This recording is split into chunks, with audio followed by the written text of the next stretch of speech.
आताच आपण भाजप स्वतंत्र खासदारकी निवडणूक लढवणाऱ्याची घोषणा केली आणि आपण निवडणूक लढवणार असल्याचंही मत मांडलं, याबद्दल स्पष्टीकरण काय?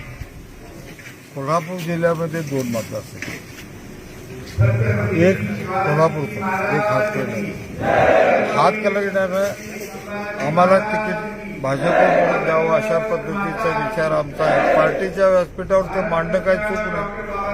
तिथे भाजप कार्यकर्त्यांचा मेळावा आहे आणि या मेळाव्यात आम्ही हा विचार मांडला आणि हा वडगाव आणि हातकर्डी तालुका यामधला मेळावा आहे आणि हे दोन्ही तालुके हातकर्डी लोकसभा मतदारसंघातले ही मंडलं, त्यामुळे इथं विचार मांडला आणि मी पार्टीकडे सुद्धा सांगितलं की मी उद्याच्या लोकसभेमध्ये भाजपकडनं लढायला इच्छुक आहे. त्यांनाही सांगितलंय, आमच्या सरचिटणीसला माहिती आहे, सगळ्या नेत्यांना बोललोय मी.